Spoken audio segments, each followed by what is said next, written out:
Alright, you niggas get sent to the stove. I run up the paper, can't let it get low. Don't bottom no haze and I'm still will get low. It's low and you on the set.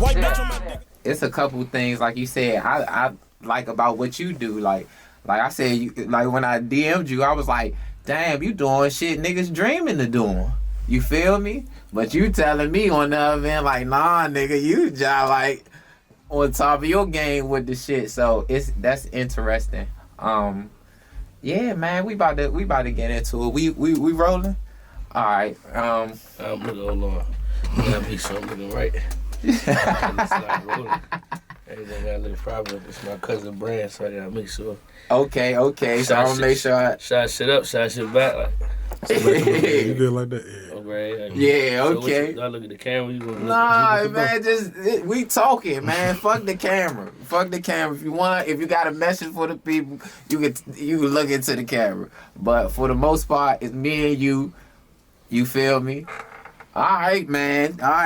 Today, man, I got one of those guys where it's like, if you know, you know.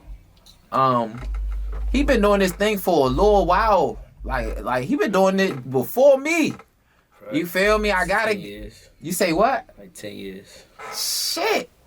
Man, we gotta get into all that, man. Today we got HustlemanFatz. He's a on-air personality for 92Q Baltimore. Mm-hmm. Yeah. We got him today. He came through. I'm glad to have you here, bro. I appreciate y'all having me, bro. Yeah, so we gonna get into you. Yeah, man, I'm happy you answered. You like the first radio personality I had. So I just think that your approach is mad humble, bro. Like, you know, you peeped that like I'm an underrated person in the area, so it's just like, and I know where you are, like in your seat. So it's like, why wouldn't I want to come on here and show some love to your platform, because I know what it feel like to be where you at. And nobody respond to your DM. Nah, for real, bro. I feel that, bro. And man, you don't know, boy. That's a struggle in its own. But forget my story. We gonna get into your story, bro. So I guess the first question I would ask is like, where you grew up at? I'm from 7th Street. I'm from KDP. I grew up uptown, right there, 7 Kennedy Recreation Center. But I've been all around DC though, so I got ties in different places, whether that's uptown, southwest, northeast, you know what I'm saying? But I'm from Washington, D.C., like the real Washington, D.C.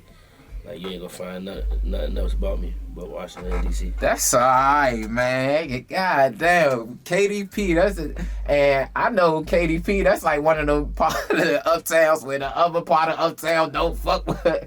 But I love KDP, man.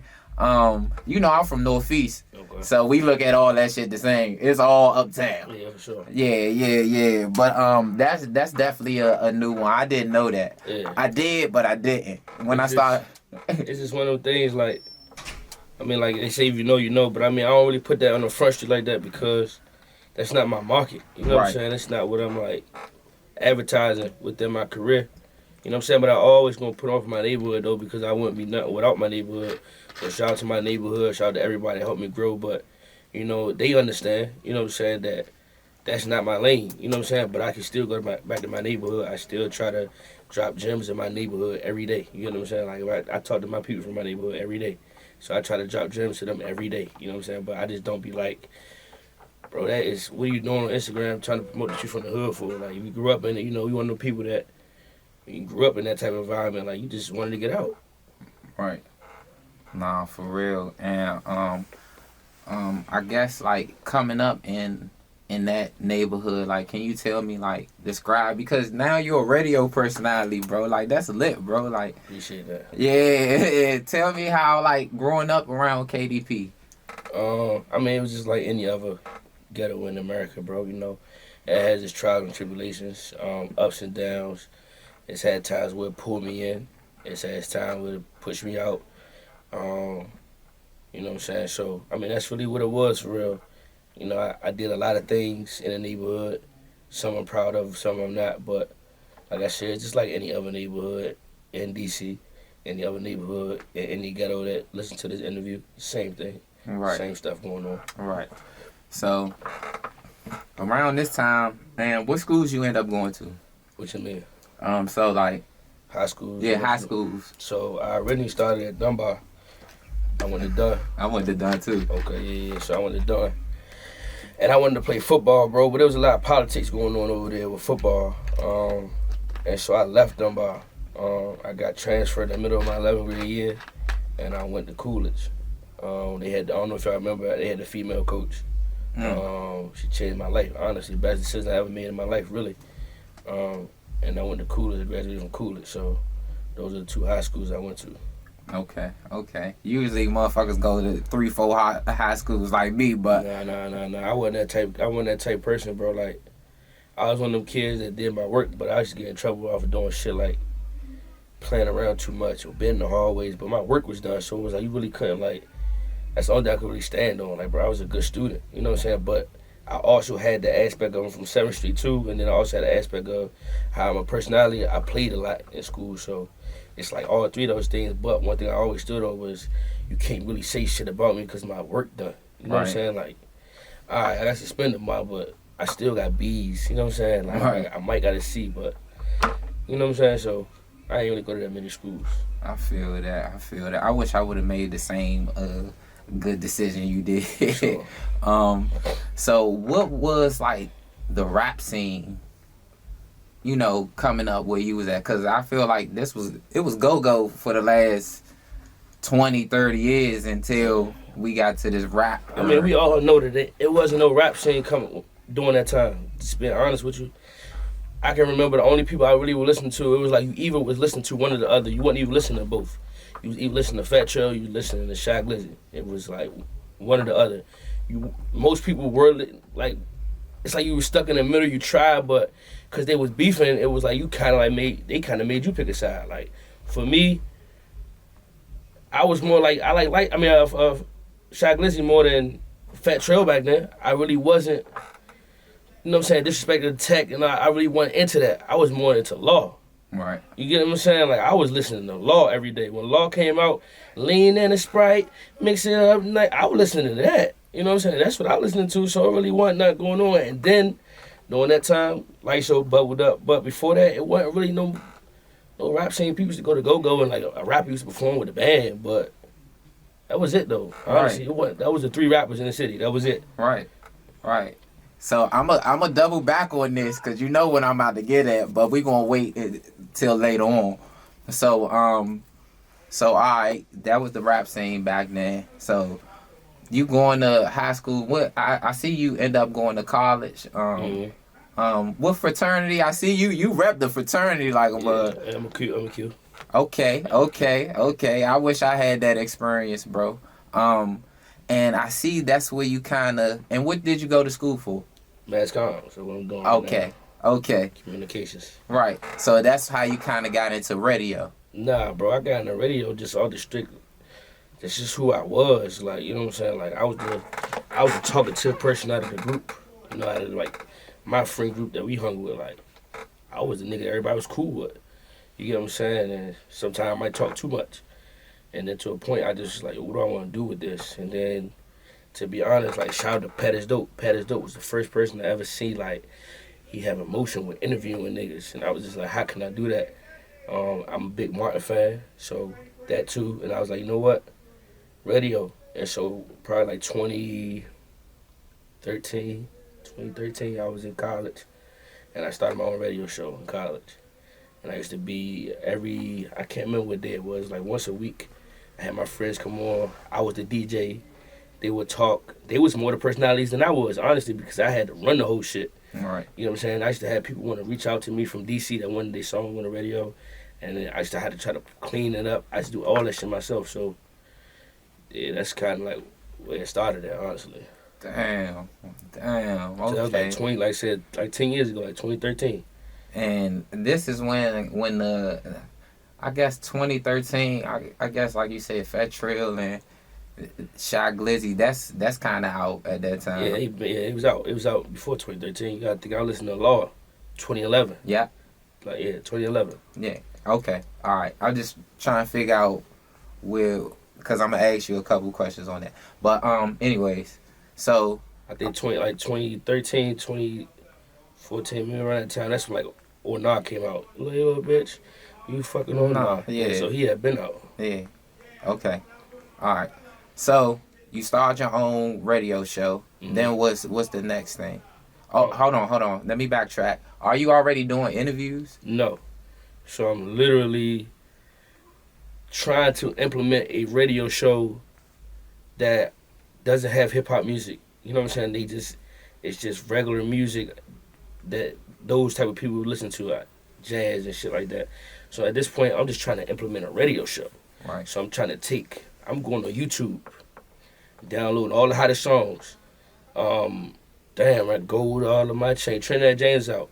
I'm downloading Trinidad James. I'm going to the lab, in the computer lab, because I'm utilizing everything I got. You get what I'm saying? Like, everything around me. I'm one of them niggas like, bro, if you put me in a room and you give me like, it's like one of them, like, what's the escape room jumps. You put me in a room and be like, man, you gotta escape. Put me in a room and tell me you gotta figure this shit out, bro. I'm gonna start doing shit. So I went to the lab. I used to clean the music myself. So instead of it cursing, I reverse the sound, that word. Boom. Mm-hmm. So I'm making real mixes and songs and shit like that on the computer. I had a DJ. Damn, I can't think of the DJ application that was on my computer during that time. I just think I was a real DJ. So that's what I was really perfecting, like making a show. Right. You know what so you learning this off of YouTube? Yeah, I'm on YouTube. YouTube University. YouTube University, bro. Just trying to figure it out, bro. Because it was tough, bro. Like, during that time, I got kicked off the football team. Right. You know what I'm saying? So now it's like, what's next? What's next for me? I'm in college on a football scholarship. I got kicked off the football team. I lost my scholarship. What's next for me? I can't go back home. That's the reality thing. I can't go back home because I told these niggas when I left the neighborhood I was never coming back here. Not in that aspect of things. Like, I would never come back in and like the same. I had to go do something. So it was like, I couldn't leave and come back. I would be a disappointment. Right. So I'm just figuring it out. Right. Okay. So you doing that? You cleaning the songs up. So boom. When do you start doing interviews?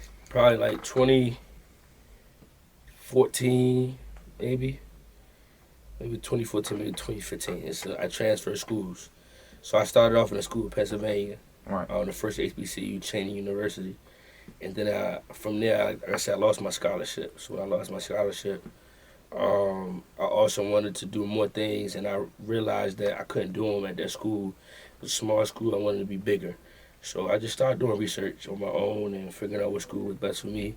And Frostburg State University found me for football. And so I was eligible to transfer schools, and I went to Frostburg. While I was at Frostburg, I played football, and niggas want to be rappers on the team. You know what I'm saying? So now my teammates want to be rappers because rapping is lit now. Now rapping is like really popular. During that time, it really wasn't really lit, but now people are trying to make it lit, so niggas think they can do it. And so I said, you know what? I'm going to start doing interviews. And so I reached out to one of my RAs who had a camera, and I was like, come on, man, let's start doing these interviews. And lo and behold, it was my first interview. You say who was? Honestly, LightShow was my first interview ever. LightShow was my first interview ever, bro. One of the biggest artists in the city. My first interview ever, bro. And I'll forever love for LightShow for that. Nah, that's all right right there. So, all right, you gotta walk us through this. And what is the time period of this? So this is in between me leaving Cheney and going to Frostburg. Right. And I'm just hanging with one of my guys. It might have been like two of us. We just shopping in Georgetown. And I run into LightShow in the store. This is when I just starting to think about doing an interview. I haven't even done an interview yet. I really think LightShow my first interview ever. If not, it might be like one interview right before him. But I run into him, we take a picture. I'm like, listen, man, I go to Frostburg, man, I want to get you up there, perform. He's like, yeah, tell him book me. So from that picture, bro, I used to like tweet LightShow. Yo, come to Frostburg, bro, tweet him, bro, like, and he might respond to a DM, like what they got going on. And then eventually that sparked something for them to book him for a show at Frostburg. You get what I'm saying? That booked him for a show at Frostburg. So I'm like, bet. I got him here for homecoming. I gotta do the interview. You know what I'm saying? Like, you gotta. I'm a real DC nigga. I'm really from DC. I met you in Georgetown on some real DC shit. We had the kick spot. Taking the picture. Coming into Frostburg with some real DC. You gotta do an interview. I'm from DC. Like, you know, I'm standing on that. And bro, this is when I'm going real hard. I email his manager. You know, this is when they used to have like book LightShow email in the bio. Yeah. You get what I'm saying? Yeah. Man, I went to that email and I really wrote an email. Hey, how you doing? My name is HustlemanFatz. I want to do an interview with LightShow when it comes to Frostburg. And then they reached back out to me, and then from there, the people that booked them was BSA, Black Student Alliance at Frostburg. Now we got a 3-way conversation going, cause they know that for real, like I kind of put that plug together, so they kind of opened the interview. Right. You know what I'm saying? So that's how that interview came. And bro, shout out to LightShow, bro. Like, he really sat down. I don't even think the interview was 10 minutes, if that. I don't even remember how long the interview was. But he really sat down with me and did a real interview, gave me a freestyle. And then one thing I always respect LightShow for was after his show, he had one to the dorms. In Frostburg, bro, like we had houses, off-campus houses. We ain't stay in dorms. Some people stay in dorms, but I was upperclassman, so I ain't stay in the dorm. And he was like, "Yo, what's the move?" I was like, "Man, I'm gonna have a party at my crib." I lie to you not. Him, Big Shot, Fat Draco, and like 2 of us met, bro. He like, "I'm on the way. Send me the Addy." I text him the address. They come to my house, bro. You get what I'm saying? Like, they come to my crib after the interview, like, because I showed them so much love and I helped that situation happen. They came to my crib, and it was straight DC shit. Niggas from Baltimore wanted to come in, and I was like, nah. You got too many niggas already in here. You get what I'm saying? Like, cause I know he coming with 5, 6 niggas. It was like 4 niggas that lived in the house with me already. So that's 9 niggas. Off the rip. Then I got my closest homies that I'm on a football team with. You got like 15 niggas. Yeah. It's sausage. You get what I'm saying? But it wasn't a sausage party because I made it that because you're an artist coming in, you expect women. Right. I gotta have 15 women, bro. You get what I'm saying? Like, yeah. So I got like 15, 20 Jones in there, bro. We having a soiree. LightShow walk in, bro. He came upstairs, man. He showed me some love, bro. They bought some weed off my man. They was like, look, bro, I'm gonna buy some weed from you. We already got our own weed, but I'm just gonna show you some love. So that's one of my first interviews ever to this day, bro. LightShow, like, bro, he know like anything, bro. I still check on LightShow, like, yo, just checking on you, how you doing. And he might not even need that, but I still do that, bro, because it's just he was the first artist to ever break the door down for me. That's alright. That's alright. So damn. So you still alright. You still kind of in radio still as you doing interviews? At that point, now I'm in Frostburg trying to start another radio show at Frostburg. Right. So now I'm trying to figure that out too. So that interview drops, and I couldn't find that interview though. Really? Yeah, I couldn't. This is out there. Yeah, I know. I looked after a while. I said, damn, I can't find this one. But all right. So you do that interview. So what's the next interview after that? Take Bang the same day. Baltimore artist. He got 2 steps on Bank Rose. So that was my next artist. And Take Bang right now. Shout out to Tate, another artist that showed me love that day. He writes songs for like Nicki. Right now, Grammy nominated right now to like today. Like when this interview come out, his song that he wrote for Nicki is Grammy nominated. That's dope. You was catching all the goals. So I mean, it just was timing. Right. So you end up getting that from the first interview? It was a battle of the Beltway's homecoming, so they had Take Bang and they had LightShow.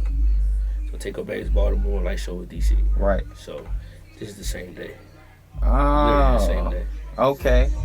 So you said you interviewing them the same night? The same day. I went from LightShow room, I went to Take Bang room. Damn.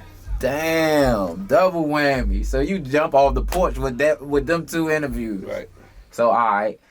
So, all right, you doing your thing. And YouTube is that platform at this time, YouTube is too. the only platform. Right. It was no podcast. Right. It was no podcasts that's going on or no shit like that. It was only the only platform. Right. All right, gotcha. So, you end up graduating from Frostburg? Okay. All right. So, when did you do the Fat Trel interview? I was in Frostburg. Okay, so we gotta go back to Frostburg. Oh, I mean, go ahead, ask your question. This is no. You know. So how did that come about? Cause you asked some very juicy questions at that time. So you gotta understand, like, I'm really from DC, so, and I know I say that a lot, but DC is small, so a lot of the things that were swirling around Fat Trel, even though I was in school, I knew about them. Right. You know what I'm saying? Like, him losing that house. You get what I'm saying? Like, I knew about that because I'm tied into niggas. You get what I'm saying? So I get the information. I'm working a summer job. I work at DPR, Road and Leaders. And we was at Rosedale Rec. And Fat Trel was in Rosedale Rec. You know what I'm saying? Like, that's right there on East Street. Right. Down there, like, he in Rosedale Rec. And I walk up to the nigga. Man, what's up with you, man? This is my name. HustlemanFatz. I want to do an interview with you, man. I already did an interview with LightShow. I want to do one with you, too, next. Man, he showed me nothing but love, bro. He gave me his real number in that moment. That's dope. He gave me his actual cell phone number in that moment. And then from there, that's how I set the interview up. That's alright. Everybody got a Fat Trel moment. I feel like I was trying to give Fat Trel his flowers. And I think he just came home, 2 days ago? Yeah, he just came home. Yeah, so shout out to Fat Trel. Everybody has a moment with Fat Trel. Like, he is one of those guys in DC where you gonna see. Like, and not in a bad way, but it's just in the craziest places you see Fat Trel. You be like, damn, he the biggest at the height of whatever he doing. Like, he be the biggest. Like, I think, just to be 100 with you, like, I think that interview changed my life. When I changed my life, I interview sparked my career. That's a better, like, choice of words. Right. Cause that interview was raw, bro. Bro, that's really, that interview, all my other interviews probably, like, other than my artists in my neighborhood, in the studio, or they somewhere, like, I want to say safe, you know what I'm saying? Bro, I did that interview in East Street, bro, in AZ Base, in this hallway where they trap out of. You get what I'm saying? Like, right. The shit that's in all the music videos that surround East Street, like, and the Pinnacles, like, that's that. You know what I'm saying? So, that plus me just not being scared to ask certain questions, that interview was like the spark. And I was like, yep, this is it.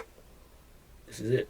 So, at that time, do you have your radio station at Frostburg? Yeah, I'm still doing just like small stuff, but it ain't really doing nothing because it's at Frostburg. You only can hear it at Frostburg. Right.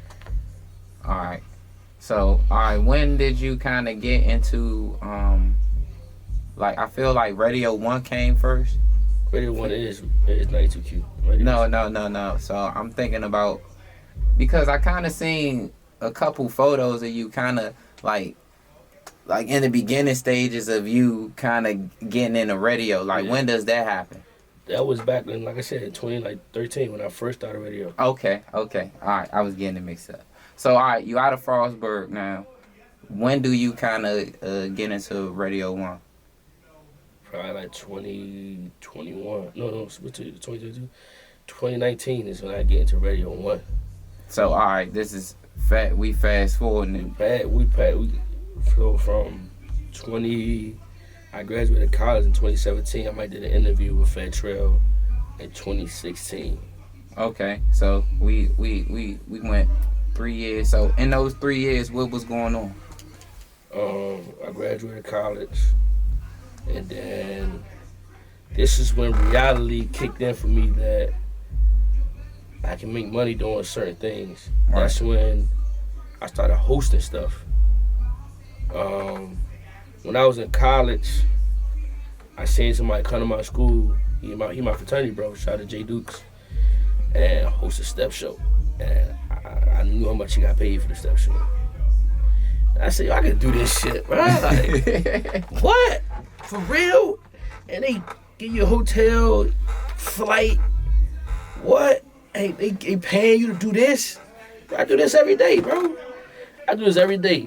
I do this at my school, bro. I host the modeling shows. I host, you know what I'm saying? So I'm like, yo, when I graduated, I was like, man, that's what I'm on. So that's my first booking. Was at Salisbury State University homecoming to the step show, burnt it down. I did Salisbury State University homecoming for the next 3 years straight. They ain't want nobody else.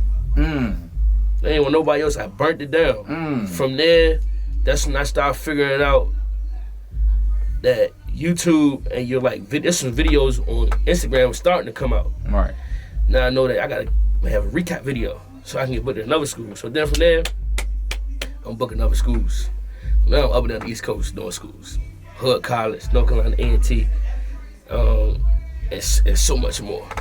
Damn. You know what I'm saying? So much more. You know what I'm saying? So that's during that time that happened. And then I did a lot in between there with like doing like DMV takeovers down North Carolina A&T, booking artists from DC, bands, all types of shit, bro. So in between that, that's what I really was on. So you was just like more so event planning? Man, I was just moving. I just knew that I had to move. Right. I just had to move. I couldn't, again, me just being solid to my block and knowing that I couldn't just go to college and graduate and come back, because I knew it was kids that looked up to me, that was behind me, that was like, if that nigga did that shit and come out of school, come out to the block, what's the person gonna go to school? Right. Straight up. I was like, I can't do that. I couldn't. Right. Okay. So, all right. You going through all that. When does the Radio 1 presents itself? When does that opportunity present itself? After all this happened, I realized that I really wanted to be on the radio. It was my time. I felt like it was my time. But I was so unprepared, bro. So unprepared. My brother Jay Hill was on DTLR radio. And me and him, when we fraternity brothers. We both in the same fraternity. When we first met, like we didn't go like this at first. We was more like, right. You know what I'm saying? Right. But it wasn't like I hate you type shit. It was just like respect. And so I'm hosting parties. I'm opening for Jay. Jay's hosting on the hosting shit. And then so after a while, like we came together and he was like, yo, come to DTLR and be a guest hosting the show. And then from there, that's when everything started. I was like, okay, I know what this feel like. But I was just so raw and so wrong, because from there, bro, I did some shit. I'm not gonna say I was wrong, but I went to that DTLR station with a goal. I printed out my resume. I had like 20 resumes before I walked in, and I set them bitches on every desk while I was in there. I didn't know who the fuck was who, but every desk got a resume, HustlemanFatz on there, what I wanted to do and who I was. And I got an email and a text. An email and a call probably like a few days later. Hey, I seen you set your resume up. Who are you? This is who I am. Why send me your ed check? I don't know what the fucking ed check is what it is during that time. I had to Google the ed check, probably the worst ed check I ever did in my life. But I did it. And that's when I realized I wasn't ready. All right. But I learned from there and just started moving forward. All right, so we talking radio, because you know you done lost me with what. So what is an ed check? I mean, ed check is basically what an on-air personality says in between songs, what they say going to breaks. That's all it is. But you got to learn how to say things and be personable and be in and out, but be memorable in the same like 30 seconds. Sheesh. That's an art right there. Shit ain't easy. Yeah. Shit ain't easy. So, and did they? I never got that job. Oh, okay. I still shout to Eddie though. I still see them out in events. Right. They still see me out in events.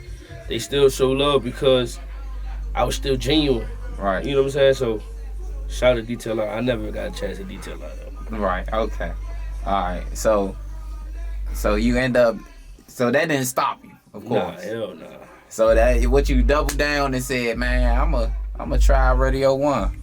I doubled down and said, how the fuck can I get in the building? So honestly, my brother Flo was a DJ. And he used to always be like, can you run the boards? I didn't know what the boards was.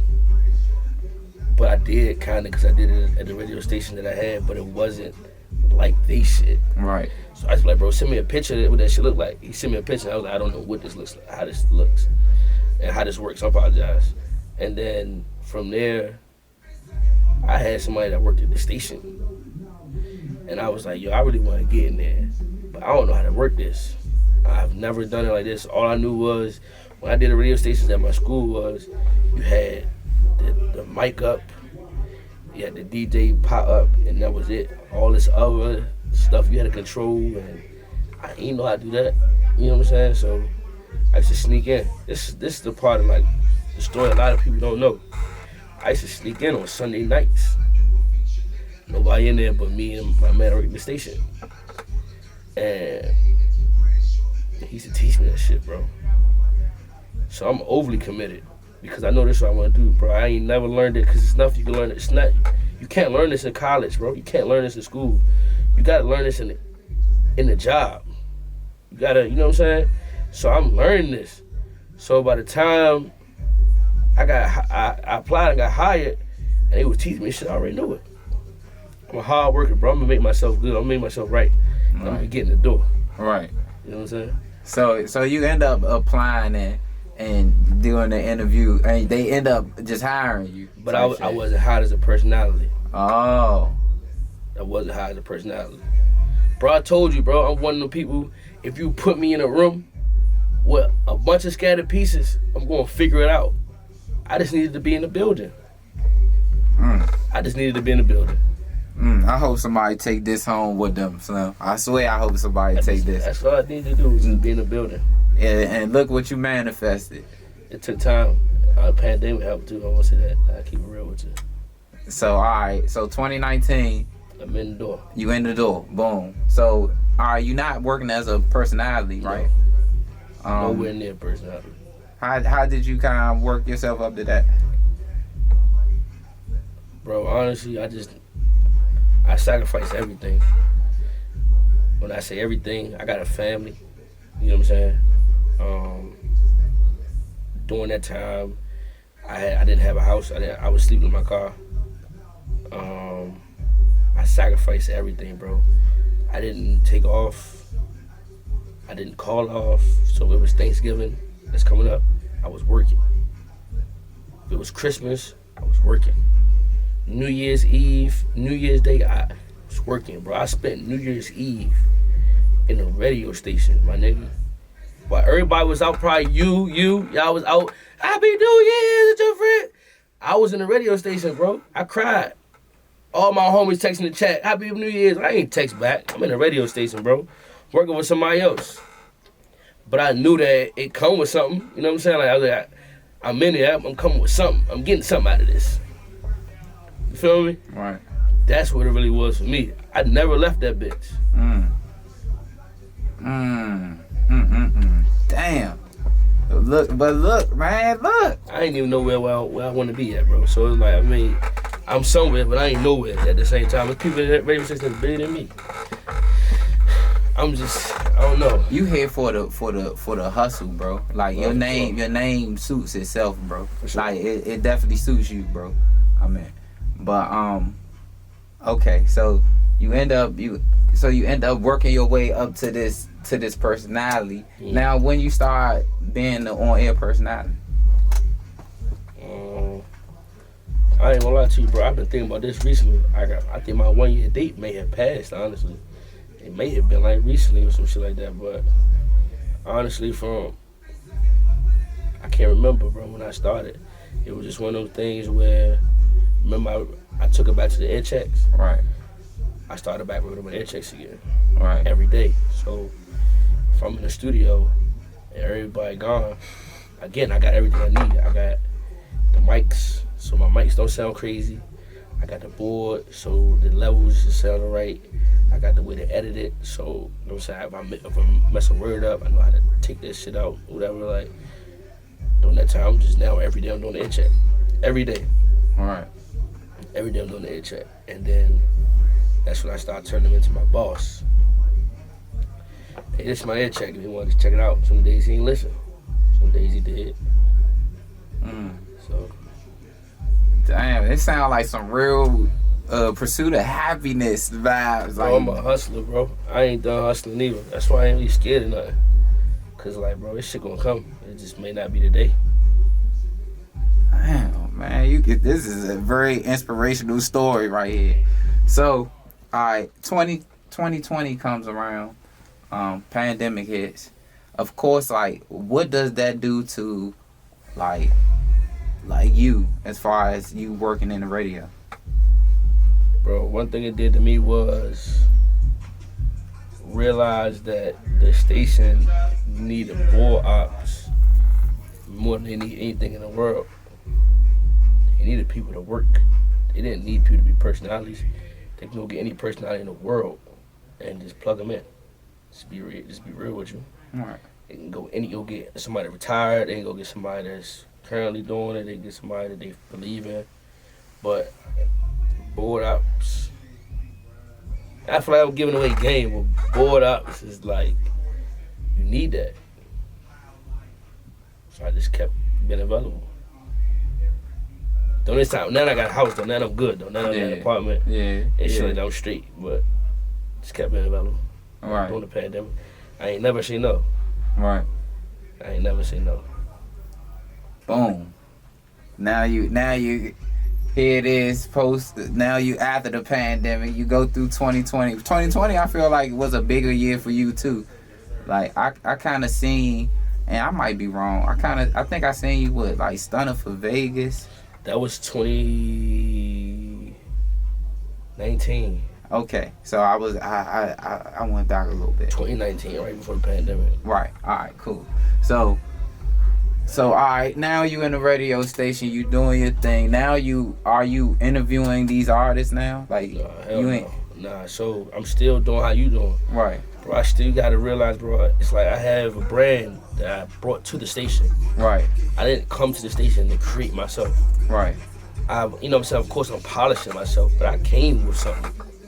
You get what I'm saying? Like, I came with this hustle. This hustle ain't come from the station. This hustle came from a different place. Come from right here. Right. A lot of people ain't got this. You know what I'm saying? So I came with a brand. So I still was doing interviews without the station. Started for Vegas, one of my biggest interviews ever. I wasn't on the radio yet. I don't even think I worked the radio yet. It's 2019. I don't think I worked the radio yet. Hell no, I wasn't in the radio yet. And he's one of the biggest artists I've ever did. But I always stand on Fat Trel interviews being the best interview I ever did. Just being honest with you. But yeah, I came with a brand. Right. So they end up and you working on your air checks. I'm sorry. Air checks. You end up kind of pitching it to the boss man, like and you getting into the board ops and you working that, and they like, God damn, Fatz is just moving around. We gonna give him a shot. You talking about like everybody talking about my boss. I'm about to say I don't think nobody really gave me no shot, but that's what I'm talking about my boss. Yeah. Pandemic. I told you they need board ops. Right. One of the personalities wanted to work from home. Everybody else in the world was working from home as personalities. I think we were probably the only people that wasn't working from home as far as personalities. I learned that show. Right. I learned how to run her show. You know what I'm saying? Yeah. So now that's how I'm really in the place I need to be at. I'm learning how to now run the boards. Right. For somebody who is live on air in a place I want to be at. Right. And so now, from there, it's kind of hard for me not to have this shit together, because I see what it take. Right. Bro, I can do this, bro. I'm doing this for somebody else that's not here. I can do this for myself. But it's not that easy, though. I want everybody to know out there that when you press that on air button and that mic is live, you might can run this interview back and chop some shit up. You can't chop nothing up on the air. Once you say it, it's it. That's it. Ain't no coming back from that. So it ain't easy, but once I figured out how to run her show, I was like, I can do this, but I ain't gonna lie, I couldn't. I still couldn't. Even when I got an opportunity, I still stuttered a little bit. So all right. So once you get to doing that, you kind of scoped it. Your craft in a sense, like made it a little better, and now they fucking with you as far as like we gonna put you on air for. Still gotta work, bro. It ain't easy, bro. I keep telling you, like, this hustle just gotta be built in you. Nah, just be honest. I know what you.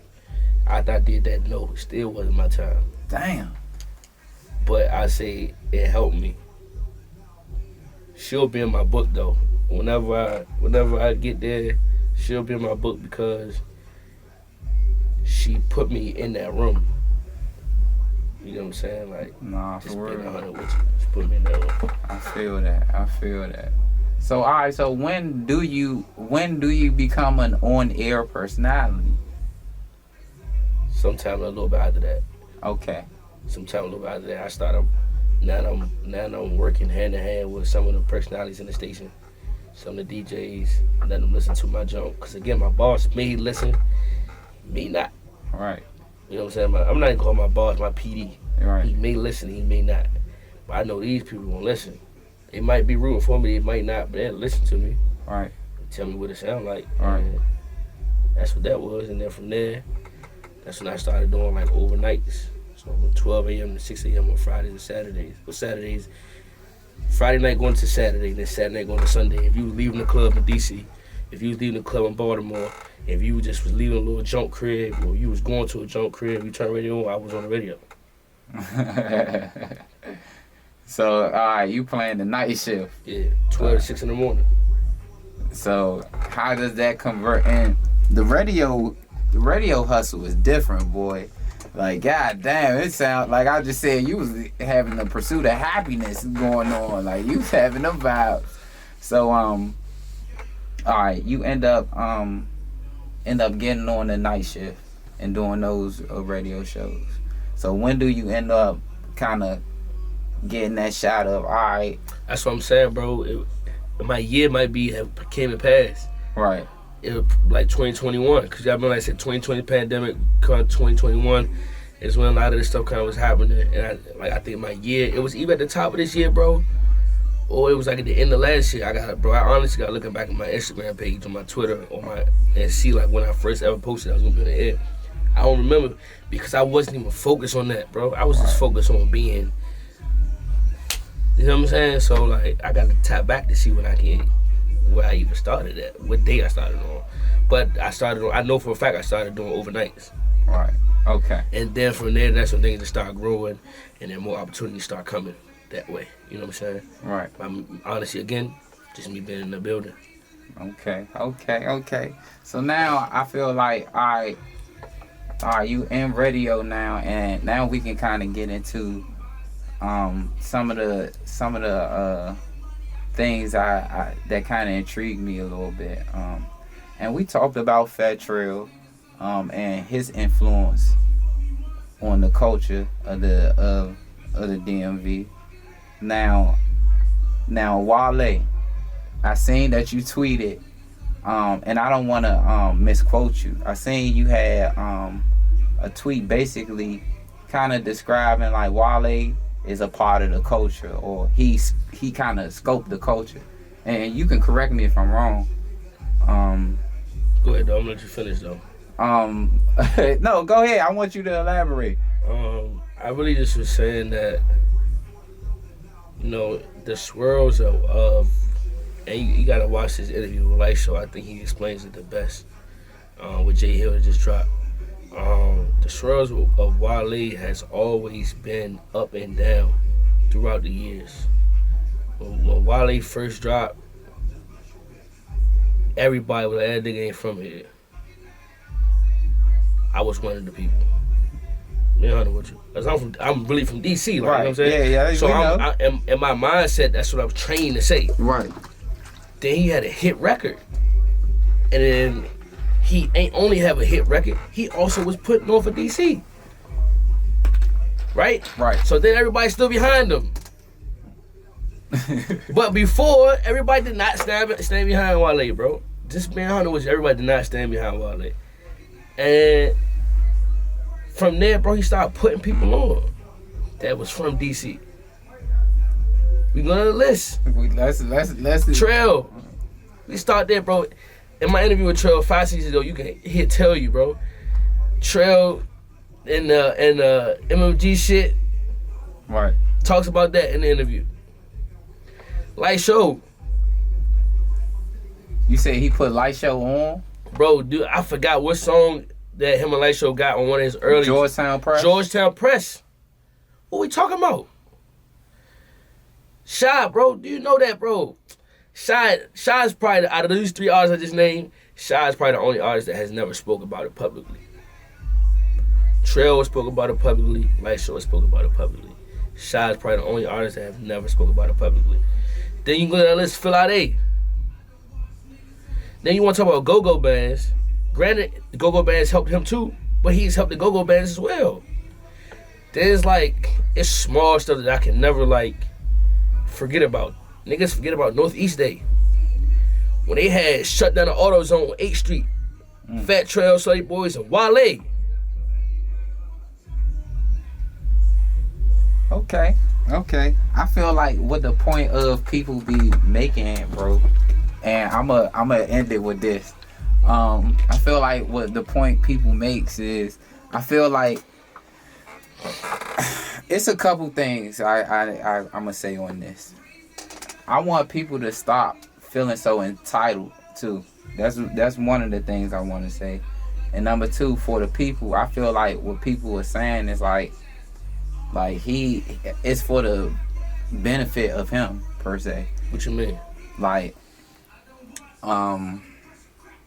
he do things where he only say if he come to town, he gonna call all the rappers that he fake, he kind of got a good rapport with, and he gonna tell them to come to the show, but don't do a song with them. Can I ask you a question? Right. What's up? Who is Wale's peers that's in the industry?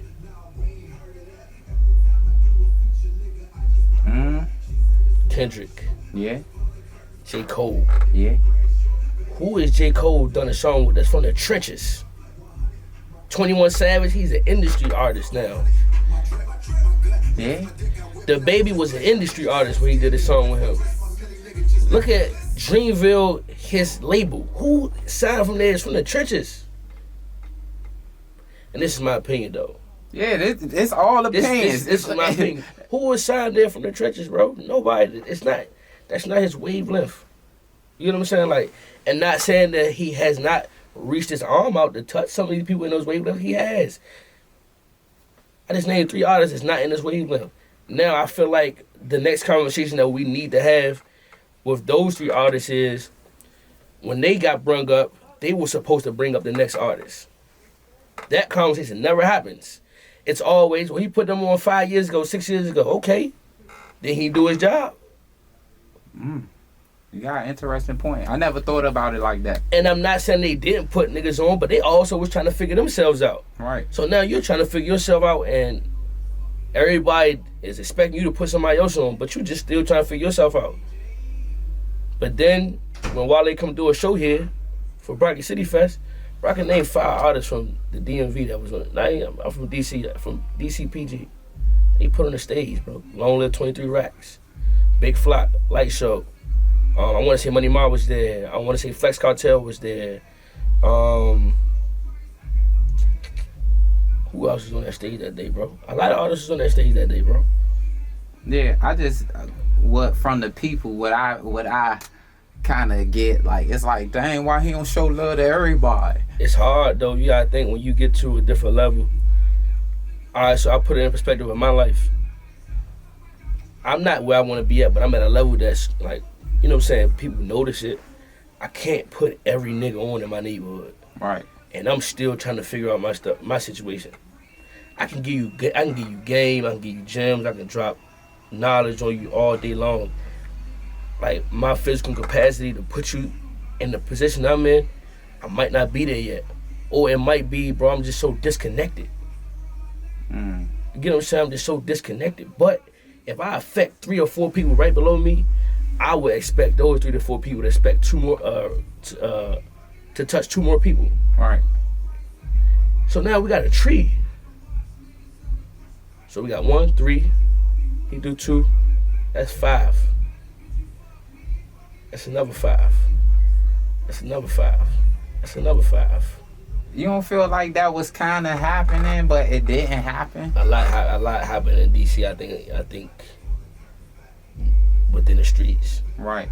I feel like it was more so the street politics. In the streets, that's what happens. But Wale not the streets. Right. So now what? So right. now it's still his fault.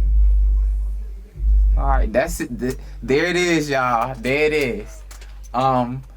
So I do want to talk about radio a little more because me and my good man right here, we was talking and we was saying like, so because radio is one of those things like artists think they don't need anymore, right? I am on the side of nah, you don't really need radio like that anymore. But I think my man, he was saying, yeah, we do, but we don't. Can you kind of, because what I feel like is like for a new artist, radio, you can't, like radio doesn't break new artists. I tell you this, I put it in perspective like this. You got a song right now. He the only person that know it. Your neighborhood know it. Radio spreads, just say 92Q. Radio is the entire Baltimore. You can listen online if you're a really loyal listener. You can listen on the app. So now you from 123 block. Got a song called 123 Zone. You know what I'm saying? You from 123 block, the song called 123 Zone. Only 123 block know your song. Right. 123 block not listening to the radio right now. It's 7 o'clock in the evening. And I play 123 Zone on there. You'll never know. Because don't nobody know this song. You gonna have some people that's feeling the song. You gonna have some people like, oh, this song fire. Or there's gonna be some people that say this song trash. They turn the station. You lose viewers. And you never even know your song is on the radio. Ain't nobody tagging you. Ain't nobody calling you. None of that. Because they don't even know your song. Next thing. When you turn the radio on, do you want to hear songs you don't want to know? Or do you want to hear Drake? Do you want to hear songs you never heard before? Or do you want to hear some new Drake? I want to hear the new Drake. So your song got to be damn near so lit in this area that I put your song on, or not me, because I don't program the songs, or I don't DJ. That DJ and your program director has to put your song over Drake. Straight up. And there's some people out here that got hot songs though. They songs on. If I turned on JG Riff All In on the radio in DC, bro, people listening to that. You know what I'm saying? So it's like, it's not as big as Drake in the world, but if you're in DC, it's as big as Drake. Right. You know what I'm saying? So that's what I said about like music with the radio. But I also think it's still great though. But like I said, it doesn't. But that was your point to it. You gotta come correct. Right. So for artists coming into the game and they want to get into like sending their songs to the radio, like what kind of advice would you give them? First things first, make clean music. I want to start there, cause these artists get on these songs and they have a hit, bro. Undeniable hit, bro. You can't look past it no matter what, even if you hate the artist. Undeniable hit. And you want to play the song on the radio, and we gotta download it on YouTube. It's just like you don't even respect the radio. You don't want your song on the radio. Right. in reality. If I gotta download your song off of YouTube, you don't want it on the radio. Right. When you go to the studio, bro, shout out to my brother Flo, he always preaches this as well. Make a dirty version, clean version, acapella version. Because you never know. You never know. And if that's the song and we want to play it on the radio and one is not registered, we can get fined for that. They don't know nothing about that, bro. You don't have your copyrights together. And then you don't have a clean version. Now your song sound crazy as hell on the radio. I jump in ha! Bro, we missed 30 bars, bro. We missed 30 bars. I swear to God, it really be like that, nah, though, bro. For real, though. It really be like that. Though. You done said nigga, bitch, and hoe right there, and I can't play that. Because you don't know how to say, instead of, for example, I'm going to give you a perfect example. You don't know how to say no homo for the woman out there. You don't know how to say wet and gushy. You just want to say wet ass pussy. Yeah. But you listen to the radio when WAP come on, it's wet and gushy. Yeah.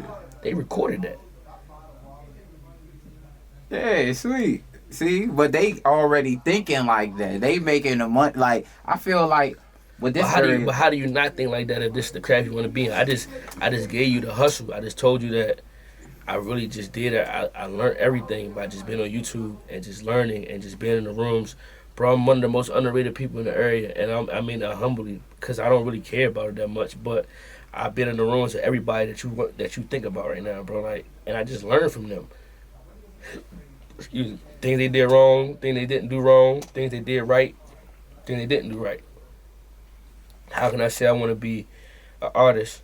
My question is, what artist you look up to? I'm an artist. My favorite artist is Lil Baby. I bet you right now, Hey got a clean version to it. Wanna know why I know? I play it on the radio. It's a clean version, and it ain't no blank out. When he say nigga or if he say bitch, it ain't no then the next word. Right. It's another word that fills in that place. Dang. But how Lil Baby your favorite artist though? You love the image. You don't love the music. Like I said, a lot of times people, and we're gonna leave with this. I think a lot of the artists, they just want the lifestyle. They ain't in it for none of the other shit. They just in it for the lifestyle. I'm not gonna say that. Some people think that this can change their life, and it can. There's people out here whose lives have changed, right, drastically from music. But do you love the game? Because at the end of the day, entertainment is a game. This is like WWE. This is all props. The lifestyle is real. The game is entertainment. Remember that. The lifestyle is real. The game is entertainment. Damn. He just left. Look, man. This was definitely special, bro. I definitely appreciate you being here, bro. We gotta do this some more. Cause we definitely, I feel like it's a lot of shit that I want to talk about, and I'm gonna ride home and I'll be like, damn. That's the worst part about being an interviewer. Damn, motherfucker. That's the worst part about being an interviewer, bro. I do the same thing. Yeah, I've done the same thing. Yeah, so I feel like we're gonna have to double back on this one. But I do appreciate you being here, bruh. Yeah, man, you gotta do a drop for us, man. Go ahead. Yo, you already know who it is, the kid, HustlemanFatz. I'm live right here rocking on OnDaSetTv. Make sure you tune in right now because I'm dropping major gems, man. You don't want to miss it. I'm telling you.